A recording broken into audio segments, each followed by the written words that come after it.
Hello and welcome to Movies, Films, and Flicks. I am Mark Hoffmeyer, and joining me is a man who's recording this episode from inside a barn and he's hiding behind some haystacks. It's David Cross. Turns out I'm allergic to straw. Oh no, Jason. So you and we've talked a lot of Friday the 13th. We've done Mm-hmm. episodes about which Friday the 13th movie is the most Friday the 13th. I've I've had to do assignments for Rotten Tomatoes. I've had to write assignments for film theory. I proved that Jason doesn't teleport. And then I had to do, let's see, I did a one for fandom where I counted every single one of his kills when everybody runs away from him. So you and I talk a lot about these movies. Like we were messaging nonstop to each other when we were trying to figure out the best or the most Friday the 13th film. So I was like, I got to bring David back. I got to bring Oh, David in here, and he has got to summarize the Friday the 13th franchise in a relatively like not like a short period of time, but like not in a 3 hour period. You know what I mean? Like you have some time, but I'm just looking forward to hearing you talk about this franchise. And also for people who haven't listened to our past episodes, David, tell me about your love of this franchise. yeah, I fell in love with this franchise very early on. I probably dressed up as Jason Voorhees 3 or 4 times on Halloween from a very young age. I should I get this out there? I started watching horror movies when I was like 5 or 6, way too young. And this was always on TV, one of these. So it was just always in the back of my mind. And then additionally, my father sometimes would dress up like Jason Voorhees with a mask, and we would chase him around the yard, shooting him with crossbows. Like not a real crossbow, I had a sucker at the end of the arrow, but like That's amazing. Jason's been in my life for a very long time. And I've Oh, always just sort of had a kindred spirit to it. And another thing I guess I should throw in there, I was a Boy Scout, Mark. I don't think that would surprise you. So I spent a lot of time outdoors. And this series, more than say Nightmare on Elm Street, just scared me more because I was more familiar with the background of like the oh, setting. that's Yeah, interesting. so it creeped me out a lot. And I also spent a lot of time in the woods at a cabin my grandparents owned. So lots of wood talk. I was latchkey kid, but in the middle of Kentucky and Ohio. You know what's interesting? And you and I have also talked about Ernest Scared Stupid a lot too. Mm-hmm. Like, when Ernest Scared Stupid, that movie, they're in the woods. There's kids skateboarding. There's like just open fields and sort of feral kids in the '90s like that. I could relate to that. And I guess watching the Friday the 13th movies too, it's just all wooded. So if you hike a lot and you're out there a lot and you're a Boy Scout, yeah, I could definitely see how you relate to this and not like a Friday the 13th movie, which is quite claustrophobic, or a Child's Play, which is smaller as well, or a Halloween. So yeah, and also kids are attacked in this franchise too.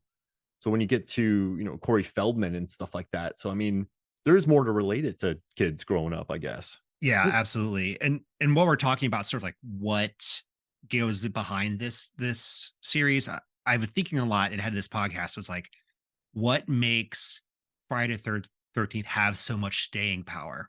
And for me, it came down to really like the first five, all the wooded ones, before Manhattan, before space, all those things. And it was that you had a lot of young, inexperienced people in the woods, wearing clothing that isn't protecting them from the elements, being chased by an unstoppable force. It's very archetypal.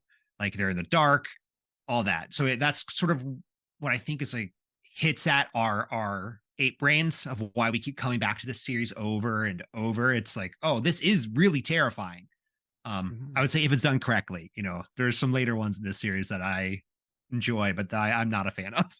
and listen, I don't think they get as cruel as say the Friday the 13th movie, or I'm sorry, as the Nightmare on Elm Street movies, or Halloween 2 is really mean. Like these ones are very cheeky. The acting is kind of suspect. It's very, like the special effects are almost charming in a way because they're so lo-fi, but they look great, and you could just see people using every cent of the budget on it.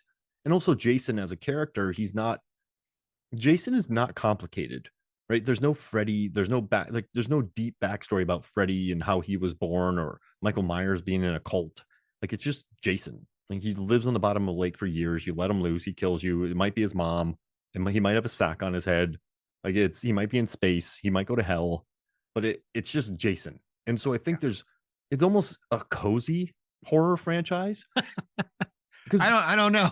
Well, I'm gonna. Where do you go? Where are you gonna go with this one? well, think about it. Think about, all right. So Nightmare on Elm Street. Like, so I just had to watch Dream Warriors. And so I have an article coming out for the Ringer about which year has the best horror movie starting in five. So it went through Dream Warriors again. That's a harrowing film. Mm-hmm. It's not cozy. But then you watch Jason Lives and it's fun. Like it's cheeky. You watch like these kills in this franchise, they're not, I don't know, they're not crazy. I don't know. They're more cheeky than any, at least for me. And also too, I love watching the final girls at the end, for lack of a better term, finding their inner strength and taking out Jason. Like I think it's scrappier, as Adam Clement would say, it's more blue collar. And for me, it has more of a cozier vibe. I don't know. I could cozy watch this, but I could never just sit down and watch the Halloween movies and cozy watch them, or Nightmare on Elm Street or Paranormal Activity. Like there's no cozy. Like I don't know. You don't get too stressed out.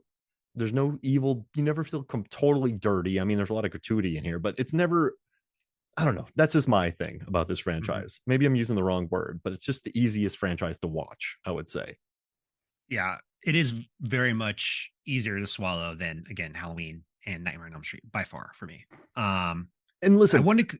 there's more emotion for me in the final minutes of Insidious 5 than there is in the entirety of the Friday the 13th franchise. But I don't know, I like that for it. I don't know, I like how yeah, like you just watch it with your lizard brain and that's it. So that's just the way I feel. Mark, can you do that again? Right when you started, there was a loud beep, and I don't know if you could hear Oh, it, but no. I wanted to make sure we caught that thought. Oh, where should I start? It's a great question. You were like, you literally was the beginning of the I'll sentence. just use the beep. It's all good. But yeah, so we've talked. Yeah, we could wax poetic about this thing for hours, but I want to hear you summarize this in quote unquote a few minutes. So what do you got for me, David? Oh, hold on. I gotta stretch, do my vocal. La la la la la la la. Just for everyone's audience out there, I did do a little bit of a test, and I can do it short, but not super short. So we'll see how this goes. Oh All man, right. I love that And you tested it. That makes me so happy. and Mark, if you want to stop me with questions as we go, feel free. Feel free. I like it. Okay. So let's get into this. The year is 1950 something, and a boy named Jason Voorhees drowns at Camp Crystal Lake. 20 something years later, a guy named Steve is opening up Camp Crystal Lake again because it had closed in the meantime, and a bunch of counselors start getting picked off by an unknown killer one by one, including Kevin Bacon. And what's probably the best scene of the movie, gets an arrow through the neck from underneath. So at the end of the movie, it's this woman, Alice, being chased by the killer, and the killer turns out to be Pamela Voorhees. And Pamela Voorhees is the mother of Jason, the boy who drowns. At the end of the fight, Allison whacks her head off with a machete. That is the end of the first movie. We have our first final girl of this series. Friday the 13th, part two. 2 months later, Alice is in her, I guess, apartment. She opens up her refrigerator to get some cat food for her cat. And there's Pamela Voorhees' severed head sitting in the refrigerator. She turns around and she's killed by an unknown assailant. Yeah, pretty wild, right? She So, did so good surviving the first film, and then she gets fridged. yeah, literally. Also, I wanted to say, like, we're gonna go as fast, but like, Jason has a sense of humor. Like, Yeah, because why would he put that head in the refrigerator? Because that's absurd, right? Right? He's like, and during this time there's cat noises and there's so many little coincidences that need to happen to get her looking in that refrigerator. It's just beautiful. Like it's he could have killed her 1,000 times, but instead he just wanted her to look in the fridge and see his mom's head. Oh, and see someone's head. yeah, he's just like setting stuff up. It's instead of being like Jigsaw, he's just there for the one moment, the gotcha. Like, all right, I'll lock this door so they have to go this way. Oh, there's a body. Oh, and listen, Pam Voorhees, she's a beast, dude. She's She's a a tank. She's a tank. In the great first movie, sweater. she gets beat up so much, just absolutely Yes. slammed so much, and she keeps getting up. And it's a precursor to the rest of the series. That is one thing that sticks around. You can't keep a Voorhees down unless you behead them. Oh yeah, she's like she gets knocked out, she gets dragged down. Like she's a tough one, that Miss Voorhees. Yeah. So let's go back to two, right? We're back at Camp Crystal Lake. It's opening again, and there's more counselors. They're being trained, and they're being picked off by an unknown assailant. with a bag over their head. Guess what? That turns out to be Jason Voorhees, the titular character, the character that follows through all of these movies. One, I thought he drowned as a little kid. Doesn't make any sense. Don't worry about it. That's his entire series. Just don't worry about it. But there are two things that maybe say he came back, right? So one, he did drown. I mean, he did drown, and then he saw his mother get killed, and he came back as like some demon thing. Or he never drowned at all and hung out in the woods. And then he saw his mother die and went mad and decided to kill everyone who came near Crystal Lake. Which one do you think it is? I really think it's the supernatural one. Like I want it to be the supernatural one. But they never say which way it is. Mm-hmm. How about you? I just like the idea of him hanging out in the woods and watching his mom go crazy. Like the whole time he could have been like, "Hey mom, I'm still alive." And they could have had a semblance of a life. But instead he just watched her, and then his mom goes and kills everyone. And he's like, "You know what? I'm gonna get revenge on the innocent campers who killed my mom when she tried to kill them." And then yeah, that's what I just want him loitering in the woods for decades. That's my Just thing. staring. Just Yeah. I love what a some good creep. loitering. Yeah. and selling weed, becoming a weed farmer. Well, Wait, that that comes up. yep. But at end of two, Jason goes up against Jenny, and Jenny's a smart woman, and she puts on Pamela Voorhees' sweater Mm. and tricks Jason into thinking that she is his mother. And while he's distracted, hits her with a machete. Good for her. One of the better final girls in the series. Smart. Mind Very games. smart. Very Industrious. smart. Mm-hmm. Yeah. The thing is, Jason's body, guess what? It's not recovered. That's because he's not dead. He never dies. Part 3. Real quick, what do you feel about all the gratuitous nudity in 2? Because 2 goes so hard. Does 2 go hard? I mean, 2 does go hard. You're right. There's the swimming scene is pretty. I think it's less than 5, and 5's the one where I'm like, this is way too much for me. 2 this well, I know when I call it cozy, but this is such a gratuitous little franchise. Yeah, it knows what it is. It's like Yeah. they like nudity, titillation, murder, Jason doing gags, basically. And when it gets farther up in the series. Mm. Part 3. So this picks up immediately after part 2.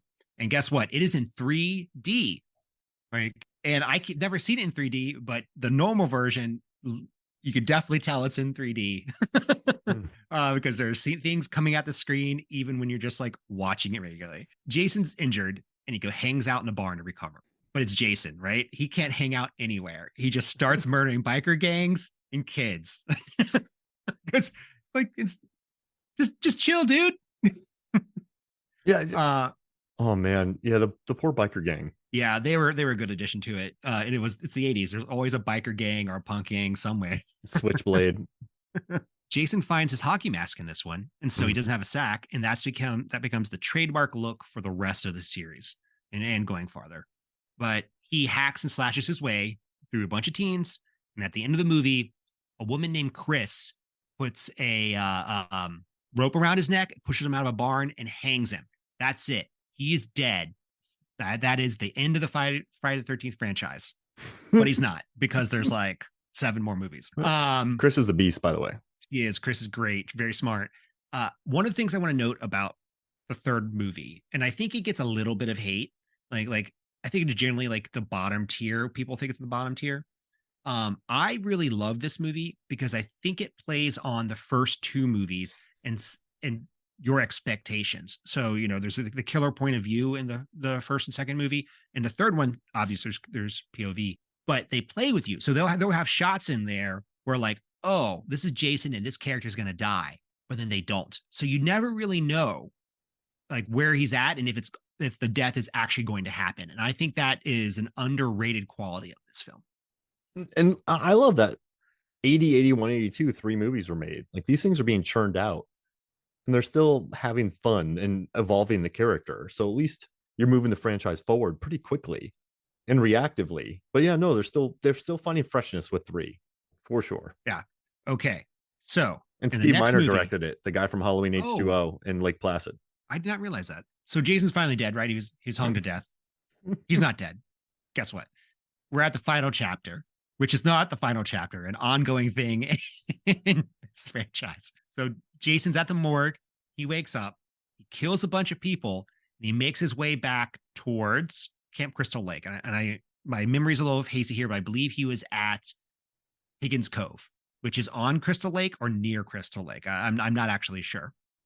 And what he ends up doing is kills a bunch of teens who are partying, including putting a corkscrew through. Oh my god, he was in Crispin Willard. Glover. Crispin Glover's face. Crispin Glover does a really funny, weird dance in that movie. Totally worth checking out. This is probably like the highest point in the franchise, the final chapter, the fourth one. It's not my favorite, but I think it is like top tier Jason. And that's because we meet two characters I think are pretty cool. We meet Trish and we meet Tommy Jarvis. Remember Mm-hmm. that name. Tommy Jarvis is really important to the franchise. At this point, Trish is a teen. Tommy's a young boy who's really into special effects and makeup artists. And at the end of the movie, Tommy dresses up like drowning Jason, distracts him, and then basically he gets knocked over. And then Tommy just goes at Jason with a machete, yelling, die, die, die over and over again. It's really disturbing. And it's an indication that Tommy has gone off the deep end from all the trauma he's suffered because of Jason. It's like Yeah. Halloween, but not with Yeah. yeah. Yeah. Later on. Yeah, with Rachel Harris. So they borrowed some of that Yeah. from And Tommy. now we should say that Tommy is played by one of the Coreys, Corey Feldman. Corey Feldman, yeah. Corey Feldman. Yeah, very young Corey Feldman, but I think this is pre-Goonies. Okay.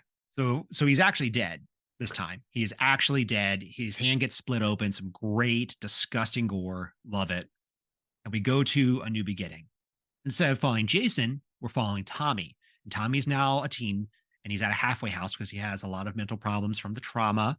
And he's at this house, and one of the fellow patients kills a third patient.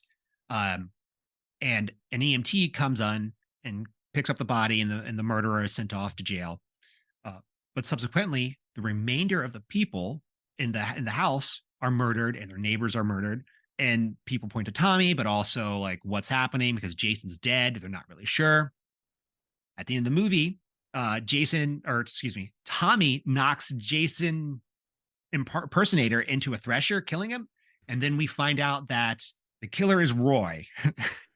Roy is the EMT who picked up the original boy who died at the house.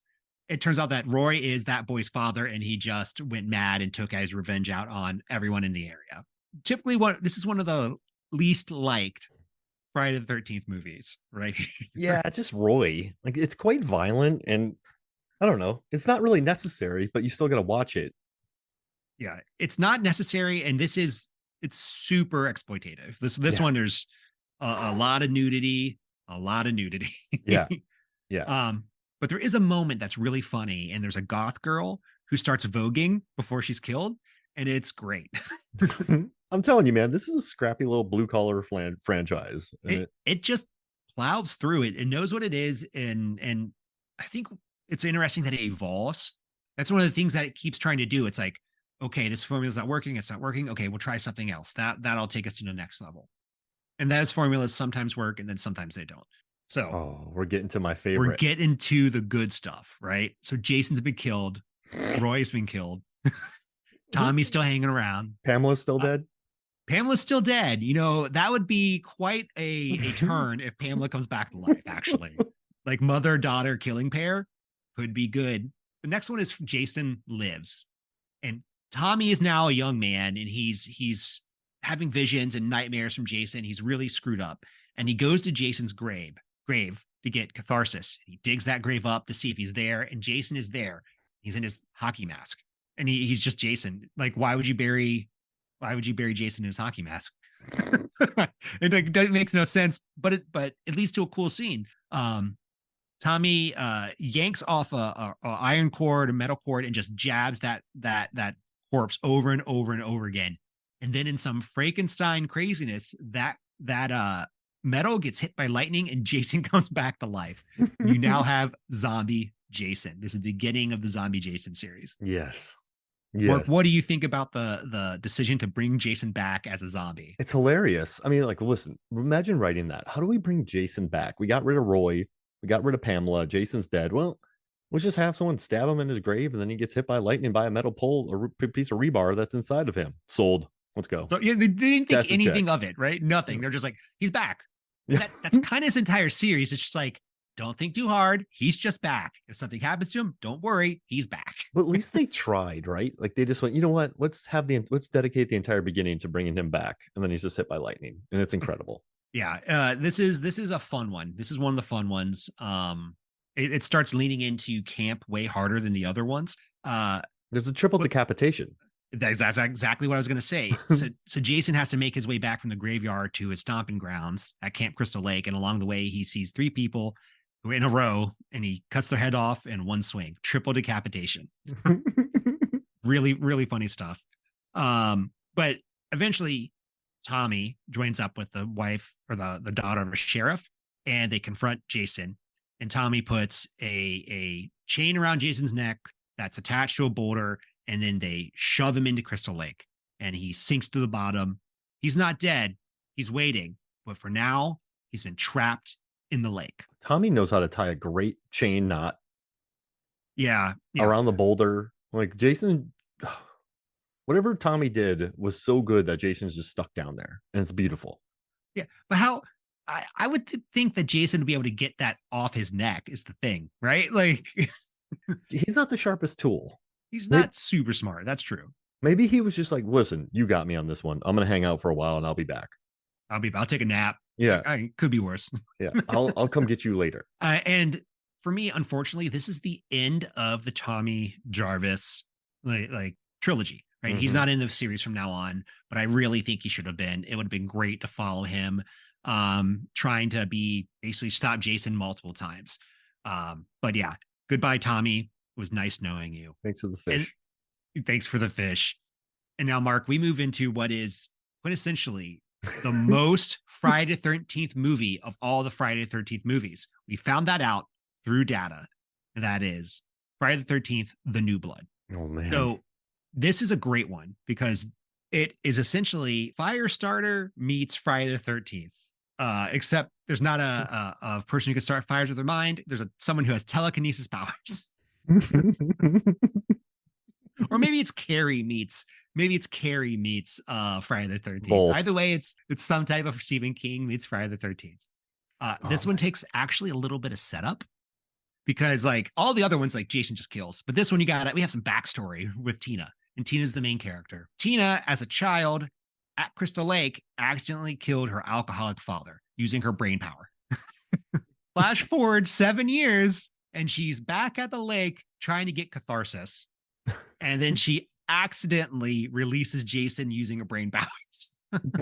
I know. And then we have a very wet Jason Voorhees wandering around, killing people at Camp Crystal Lake. And what's really fun about this is that it comes down to Tina versus Jason, and Tina just goes ham on him with all her mind powers, and he he's just like keeps getting up. he's like a pinball in a pinball machine bouncing around Yes. everywhere. Yeah, he just gets lit up. My favorite scene is when Tina causes a power wire to drop in a puddle and electrocute him. And it's so funny. It's great. And the makeup is really good when he has his mask off. Like across Yeah. the board, this is a very solid, good Friday the 13th movie. It's probably better than Jason Lives, I think. Oof, I'm a Jason Liveser. Yeah, it's good. They're both really good. That's for me. It's really hard to say when the series jumped the shark because I'm like, oh, Never. Never. I love how scrappy this so for me this franchise is so scrappy, and like it's Yeah. always been low budget, right? And it's always been reactive. So I feel like to jump the shark, you have to have been really good and then lose it. I think this franchise is just plugged forward. Like I don't think They're like, we need some more money. yeah, Put Jason, I don't know, put him on the water. yeah, like Jason, was never in a position to jump a shark, so it couldn't. Like it just like does that make sense? Like Happy Days was a phenomenon, and then you jump the shark, and the show's not cool anymore. This franchise was never cool. It was always scrappy and weird and gratuitous. So the more weird and gratuitous and weird and spacey and helly, it just made me smile. Hey, can we talk about Um, how Jason gets taken down in this one though? I know you're getting there, but it just makes me very happy. yeah, it's great. I love it. I'm like, does it make sense? But again, with this series, never ask the question, does it make sense? No. You're not supposed to. Hmm. It needs to make like surface level sense, and that's it. But Tina really beats up Jason and wears herself out, and she ends up on a dock, and Jason is about to kill her. And using the last of her brain power, Tina summons the ghost of her dead father, who jumps out of the lake holding Tommy Jarvis's chain, puts it around Jason, and drags him back into the lake. Jason's returned to where he came from. Well, I guess she gets catharsis because her alcoholic dad helps her. Yeah, yeah. I think vaguely the movie makes sense in terms of like emotionally, like plot. Just write it. Just don't worry about it. Just let it happen. Just It's let it beautiful. happen. Yeah. That's what I feel like every time I watch these. Like when I get like the first one and the second one, and like all the way up through fourth one, I just like there is some like semblance of a plot, sort of, but then you just let it go. Hmm. Like just let it wash over you. Watch the teens run around. So now we've come to Jason Takes Manhattan, and I got to stop here, Mark. Jason Take Manhattan was one of my favorites as a kid because it was on TV a lot, and Mm. it's funny and like not. It's probably not as funny as Jason Lives, but it's still really funny. And it was because it was playing on USA Today all the time. I watched it all the time. Head So gets this punched one, off. yeah, exactly. Julius's head gets punched off. This one makes even less sense than even the other ones, and I gotta lay this out. So at the beginning of the movie, there are a bunch of high schoolers who've just graduated, and they are going on a trip to New York City on a boat that's leaving from Camp Crystal Lake. Camp Crystal Lake is a lake. How are they going to get there on a boat? Can, Don't can worry about it. can you talk about the boat too? The boat is huge. This boat, It's a like it, liner. yeah. From the outside, it looks small, but on the inside, there's rooms and rooms and rooms, and everyone just has their own room and can do whatever they want in it. Uh, there's like a ballroom with disco. Uh, there's a sauna. I think there's a workout facility as well. Like it does. It's a Doctor Who thing where it's way bigger on the inside than it is on the outside. uh, Like there's but what's you can go down below and thrash on your guitar and no one even hears it. Like that's how big this boat is. yeah, it doesn't make any sense. But what's interesting about this one, before we actually dive into it, I guess, it was really marketed as Jason is going to Manhattan, right? And there's maybe like 10 minutes of him in Manhattan, like one scene. They're really in Vancouver. Because it's too expensive. It was too Yeah, expensive to go yeah. shoot there, so they just had him in Times Square, right? And that was it. Yeah, they had him in Times Square, and that was literally it. And that's probably where the entire budget for the whole movie went. Because this movie does look not as good as New Blood. No, but it does No. feature some great kills though. Like remember when the guy's on top of the boat and then Jason catches him when he's climbing up the pole? Like there's some fun moments in this flick. But the general thing is like Jason starts killing the people on the boat. They get to New York City. Jason gets in a fist fight with an athlete who's a boxer who tires himself out punching him. And the guy's basically like, take your best shot. And Jason punches his head off and it falls into a dumpster. I used to go wild at that scene when I was a kid. Like we would try to like time it if we knew it was gonna be on, that we would be able to see that scene. Really fun. Unfortunately, the ending's very odd, Mark. I don't He quite get it. Maybe you can help me. he melts into like his child form, Yeah. right? So Rennie is Acid our. I don't know if it's acid. It might just be like wastewater. But wastewater reverts him back to his child form when Rennie tricks him. yeah, so like Rennie, or they're in the sewer and they basically flood him away, and he turns into a young child, but not a baby, but like a 10-year-old, I guess 9-year-old. I do not understand the end of this movie, No like one at does. all, because at the end, yeah, I just ignore it really because I Yeah. don't I don't wish I had more to tell you, but unless she is seeing Jason internally is going through, I just don't get it. Oh, because she started having visions. Yeah, yeah. Oh, yeah, maybe she's just seen something. Because I don't know how wastewater would turn Jason back to a child. Well, I kind of hope You'd it does. so you can start over again. Well, just it would be so dumb but hilarious. Like what happened to Jason? Well, wastewater turned him back to a child. What? Just let it happen. Just let it Just go. let it happen. That's Yeah. this whole series. Just let it happen. We need money. I do want to mention something. I lived in New York for a decade. And in a lot of movies, they show New York with a ton of alleyways, including this one. There are no alleyways in New York. I'm exaggerating. I know of two. I know of two, and they were always had people film shooting in them because I worked next to one, and then I lived next to one, and I saw like the Arrowverse shoot there all the time. But otherwise, there are no alleys in New York. Just get that to your head. It was like the MCU, right? They just filmed in any alley, like the same alley over and over. Yeah, there's like very few alleys, and they're basically movie props at this point. Yeah, yeah. I didn't see the MCU. I saw Oh, Gotham City oh, filming Gotham. at one of the alleyways I lived near. Got And it it. was a really cool alleyway. They had it blocked off in a sign that said you can't film here without permission and all this stuff. Because people would try to sneak in and film. I would just build an alley if I was a landlord there. Yeah, If I had land, I would make an alley just make a single alley. and surround it with buildings. Like, what'd you build that for? Just wait. And then, like, Yeah. location scouts start And sniffing around. what's funny about that alley, it's also next to a bridge that was in The Irishman, and that's the bridge where they threw all the guns off into the water. So I Ooh. had when I lived in New York, I was always like, there's always like small sets and things happening around where I lived, and I would get really annoyed because it's like, I want to get home, get out of my way. I want to go home. I'm walking here. That's very true. But yeah, I don't understand the end of this movie. For me, this is probably, now that I'm an adult, it's where it sort of jumped the shark for me because it didn't fulfill on its promise of Jason in New York. I wanted to see him running around New York. We got one scene. Uh But that's the entire budget. yeah, that was the entire budget, and that's how they made it. The most So of it's on a now, boat, a giant boat. well, Jason on a boat's a good idea, I think. Jason New York also is a good idea, but it feels like they were like Jason on a boat for 95% of the time because it's cheap, and then Jason in New York. I would have called this Jason Goes to New York. So that doesn't, you never know how long he's going to be there. Jason vacations in New York. Yeah. The Hangs out in journey. Central Park and Yeah. like, this is where I kill people now. Wait, Jason goes to hell. Jason goes to Manhattan. Hey, there it is. It battles Ernest. Brett battles aren't you can't, like, Ernest and Jason fighting each other. Ernest would win, like, because Ernest can't be defeated. Nope. Like, he's all the things that happened to him, but he's probably taken way more punishment than Jason. And he has magic helping him. Yeah. Yeah, this is not even a bit. This is not a bit. This is just what I truly believe. If those two were in a room together, Jason would get stomped. And it'd be like an accident too.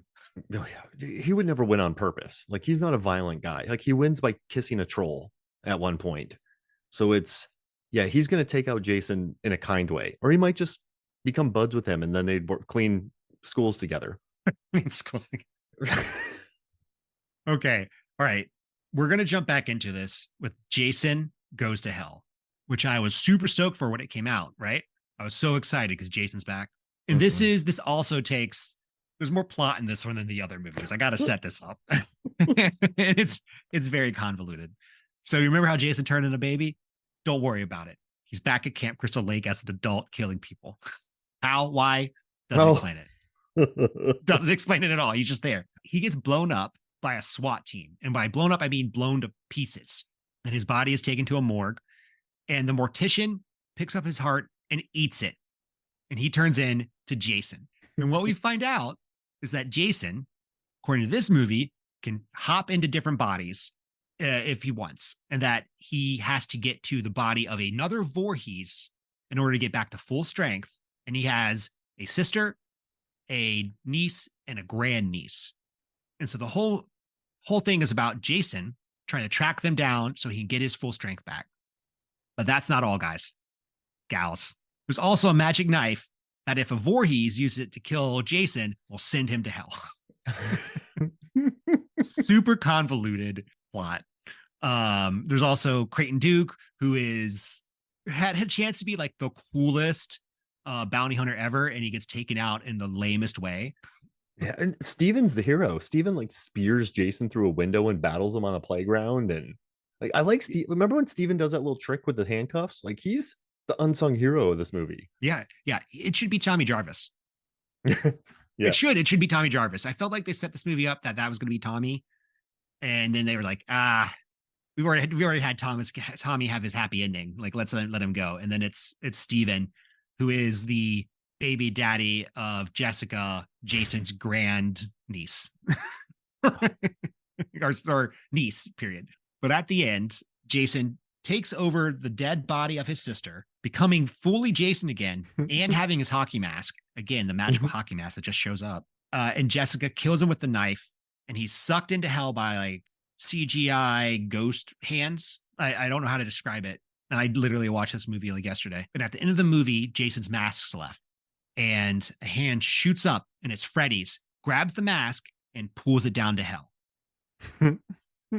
I can't tell you how, when I first saw this movie how much I lost my mind when I saw that. It was awesome, and it Because was that's so. what everyone wanted. And then you create that world, and yeah, and I love that Jason just has his mask at the end. It makes no sense. It's magic. We're pure magic by this point. Yeah, and it's hinted at that he is a Deadite from the Evil Dead series because the Necronomicons Oh in the yeah, movie. there Yeah, is the Necronomicon. yeah, and it's just weird. And what I will say about this movie though, it feels like a fanfic movie more than a Friday the 13th movie. And it strays away from generally like the things that I think work best in this movie, in this franchise, is like when he's in the woods stalking people. Here he just is following them and chasing them, but it's one person. So it didn't quite ring true for me. And it feels like kind of an action movie with a little bit of horror in it. I don't know. I'm not sure how I feel about this film. I'll There's a be lot of honest with you. prisons. There's a lot of kitchen fights. Like it's just not. It's more claustrophobic. It doesn't feel as open as the other ones. And just not seeing Jason, just having it be other people. They're more like zombie esque. Yeah, but I still like Steven. I still like when he spears Jason through a window and battles him on a playground. The thing that Jason did, no, not Jason, that Steven did that it goes untalked about, unheralded, Mark. He's in, oh, you just mentioned the handcuff things. That's what you meant. When he Yeah, jumped over the handcuffs. Yeah, the handcuffs are behind his back. He jumps up and pulls them up in front. And like, he shouldn't be able to do that as a character. But this movie doesn't care. he's a very athletic guy. Yeah. When he I mean, does that, you're like, he has a whoa. jacket on and Harry Yeah, Potter glasses. that's very. Yeah, when he has a Letterman jacket, but when he jumps those handcuffs, you go, oh, all right, I like this guy. Let's go. So yeah, I was really excited for this movie. And then we had to wait what felt like forever to actually get Freddy vs. Jason because it came out in 2002, 2003. Yeah. And so that would have been maybe not as long as I think it had been. It just felt Decade. like it took forever. It was a decade of Yeah, 93 was goes to hell. wow, I thought it was later than that. Yeah, so 93, and then X is 01, 2001. Got it. Okay. X I gonna give chose it to you. I chose to do this in chronological order. So we're not there yet. Oh. So Sorry. in chronology, next up is Freddy vs. Jason. Again, more backstory than any like we're used to. Essentially, Freddy, who's a dream demon, scares people in their dreams and then eats their souls and gets stronger. And he has to do it with certain kids. That what's the name of his town? Ooh, Haddonfield? That's No. no, that's Halloween. He's all right. So what the Elm Street kids? Yeah, we'll just say the Elm Street kids. Well, all right, yeah. So you keep going, I'll figure it out. So he has to like scare the Elm Street kids so he can steal their soul and stay relevant and keep living. Anyway, people forgot him. And he comes up with this idea of he's going to wake up Jason and send him to his town so he can start murdering people. And then they'll remember Freddy. And when they remember him, he'll get his power back and he can slowly take over and do all the things he does in all the Nightmare on Elm Street movies. Ohio, by the way. The movie's Elm Street in Springwood, Ohio. Yeah. Okay. I think Jason at one point was also in Ohio. It jumped around. But what ends up happening is Jason's too good at his job. He doesn't let the kids sleep. He just kills them. And Freddy gets mad. There's a fight. Freddy wins. It's in the dream world. Of course, Freddy wins. And at the climax, a woman named Lori, who's our protagonist, pulls Freddy from the dream world into the real world. And then there's like a 30 to 40-minute fight between Freddy and Jason that makes the movie completely. It's what's worth watching. They beat the crap out of each other, basically kill each other, and then Lori beheads Freddy. ending the nightmare for both of them. Mm. And it's a fun fight. It is. There's like there's a moment, there's like a pinball moment, Yeah. right? No, Yeah. that's in the dream world when Freddy bounces Jason across a bunch of stuff. He It's definitely really gets funny. pinballed. And also I like Lori too as a hero. Like she keeps plugging along. I dig her. Mhm. Yeah. I would say this movie is very early 2000s It's my to its least favorite of detriment. all of them.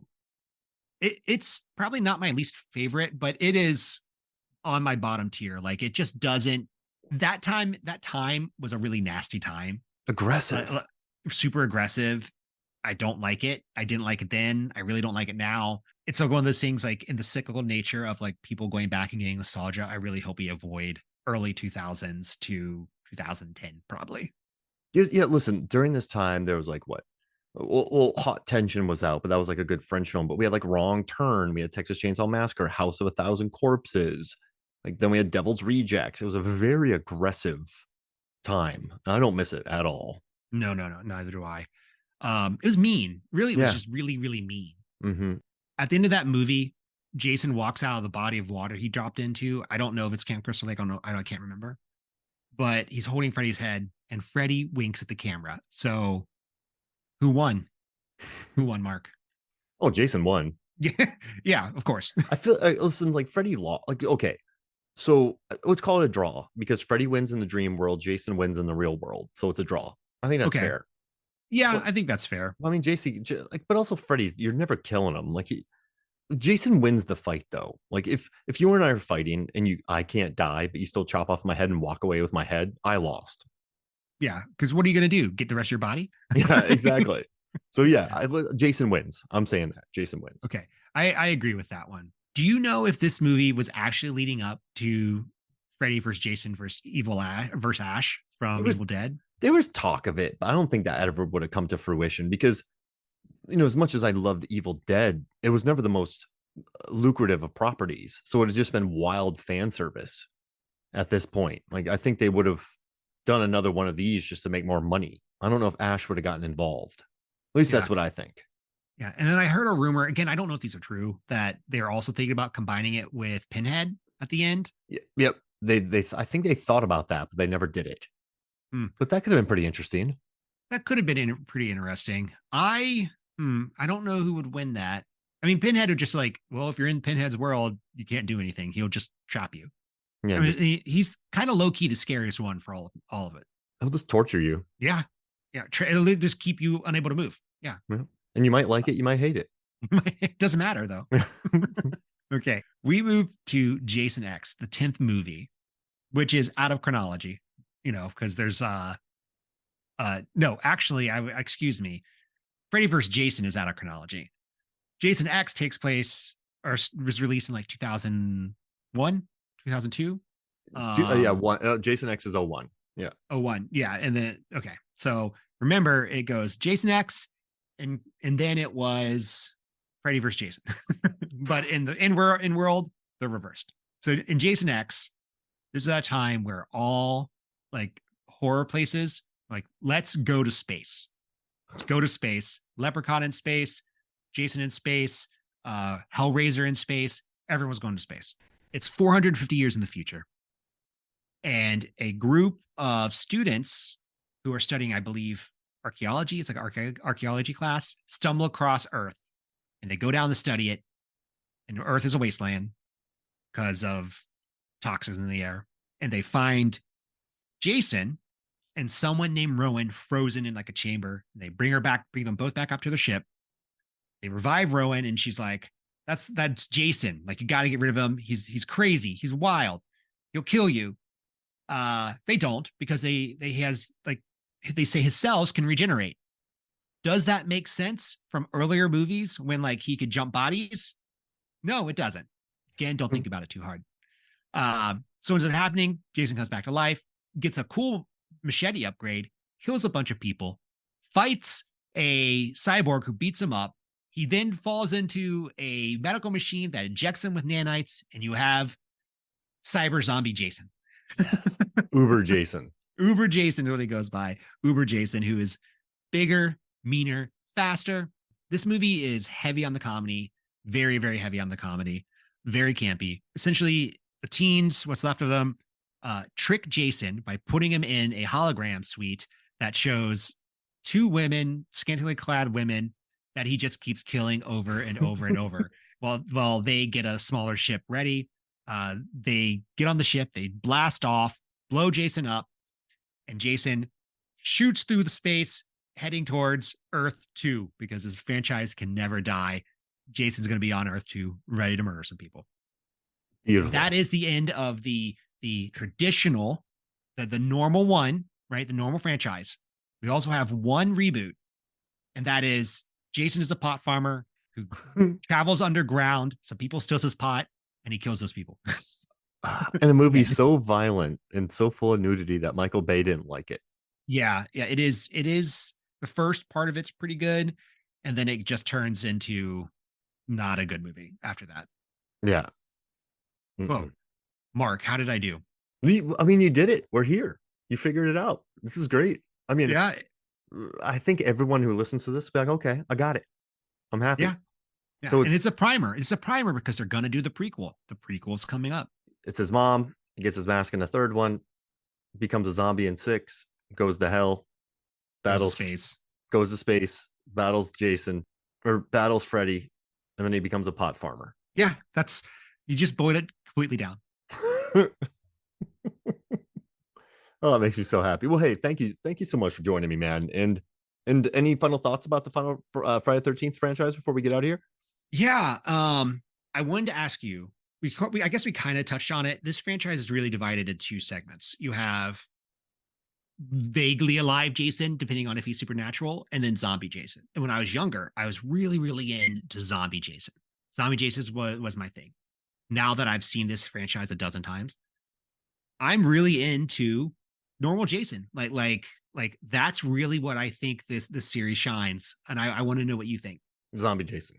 Zombie Jason. Okay, it's good to disagree on things. And listen, I Uh, just like Jason X a lot. And I think Jason Lives is a lot of fun. And I like watching him getting pinballed in seven. It's just, it just becomes more bonkers and more fun for me, at least. Like, I like the supernatural angle attached to it. Like, when he's just a human slaughtering people, I'm just not into it. But when he becomes a zombie and he just starts getting, just gets pinballed by a woman in the seventh film as a psychic, it's incredible. So I think that's where I have the most fun with it. so the follow up question there is, I know Blumhouse is trying to do a reboot of this or something. They're trying to get the rights to it, right? The rights are super complicated. There's a prequel coming out, I believe, on Paramount. Either way, if it was up to you, would you do reboot it, try to do like a legacy sequel, or would you keep going from say in continuity from Freddy vs. Jason? You got to redo it. Just Mhm. redo it. Who cares? This isn't. I know, like, there's not much story here. There really isn't much story, and there's not too many legacy characters left. And the last one of these came out in 2003. So I mean, you're not going to bring back characters 20 years later. Jarvis by now, Tommy Jarvis right now is much older. Let's just reboot it. Like, just start a new one. But I think Jason in this time period doesn't work. So I think you gotta like pearl it or X it, put it back in the 70s, 80s, just go again. Just have fun with it. Just but like, unlike the Texas Chainsaw Massacre ones, don't make a movie, then make a prequel, and then make a sequel, and then make a prequel. Like, just have fun with it. Go in order. Like, like keep a Tommy Jarvis in it, right? Like, keep a through line. Always, I think people need to realize something. Like, the Predator franchise works best when it's a Predator movie. Simple, right? It's hunting something. Just remember that you're making a Friday the 13th movie and just make it dumb and fun and gratuitous and just keep it Jason. Don't add too much story. Don't add too much prestige. Keep it indie and just have fun with it. That's what I think they should do. Now, should they do normal Jason or zombie Jason the reboot Oh, you got to start with normal Jason. and turn him into zombie? Yeah, you got to. Yeah, that could create really the through line for everything we're looking for, right? Like you can do Jason drowns and then his mother dies and he comes back to life. Like you can do that actually and show it and have a supernatural element, which a series has definitely has. And listen, don't make him a pot farmer in the first one, right? Like, don't make him a pot farmer. Just make it Jason. Do Jason 2, Jason 3. Shoot, have his mom be the killer in the first one. Like, just redo it all. Horror movies borrow from each other so much. Just do it again. That's what we want. Yep, that's what I want. What about you? So, I mean, what do you think? I really want a regular Jason reboot. I would accept like I think a legacy sequel would be really hard because the first one came out in 1980. So you're looking at I'm not be able to do the math real quick there. Well, it's 40 43 years. right now. Yeah. And that's maybe too much time. I mean, I guess you could do it. They did it with Halloween. But then Yeah, it would be like you'd have to have Alice. Alice would be the main character. and ignore 2. But then that would I don't want it to go Halloween. I don't want it ignoring stuff. I just want it plugging forward. Like, I don't want it ignoring the second film. Like, just don't, no legacy sequels, David. Please. Yeah. Please, Okay. please. Okay. Reboot like the first one, have Alice back, maybe drop Tommy in too. So Yeah. like build up towards maybe Tommy becomes the killer, because that was always the original plan, and actually pay off on that instead of like that'd be pretty good. Do it. Please. Please. I mean, Mark. yeah. No, just give me, this should always be meat and potatoes. I'm sorry. I want my F-13 without salt and gravy. I just want it to be F-13, and that's it. That's when it works best. Yeah, I think Honestly. so. Or in Yeah. space. Give me all in space. That movie. It's a Oh. lot. Well, hey, man. Thank you so much for joining me, dude. And do you want to tell people where you're at before we get out of here? Yeah. Where Well, they can one, find I'm you? on this podcast. Yeah, you So are. I'm here like once a month. Check it out. Like and follow if you don't already. I also have my own podcast. It's called Award Wieners. We watch best picture winning movies and then pair them with a hot dog recipe. I just recorded a podcast on the Great Ziegfeld, which is an early 1930s one. It's a really interesting one. It was about a man who essentially he was a mega producer on Broadway in the early 30s. And it was interesting to see all the history, learn all the history. And that's one thing I would say, if you listen to my podcast, you're going to learn a lot of stuff. And that's because that's what we like to talk. Hot dog recipes and lots of facts. It's wonderful. Yeah. Yeah. And then Mark, what do we have up next? So we have, well, we got, let's see, we have episodes for The Mummy Returns. We have Piranha. We have Deep Star 6. And then we're jumping into an Insidious franchise. 1, 2, 3, I'm 4, 5 episodes. Yeah, I'm very excited for the Insidious franchise. I think it's gonna be great. I Super also, pumped. Mark, I don't think it's the last Insidious. I think they're gonna do a sixth one. I mean, it made 186 million. Like, come on. Just Yeah, give me another yeah, Elise prequel. yeah. Something's gonna happen. I'm just saying. I mean, they're not going anywhere. Like, they know how to deal with it, but it's still there. So, it's Insidious 6, the further warriors instead of the dream warriors. Do that. I love it. I all right. love it. Well, listen, man, this was awesome, and I appreciate you joining me. So, thank you. So, for me, Mark Hoffmeyer, for David Cross, this is Movies, Films, and Flicks.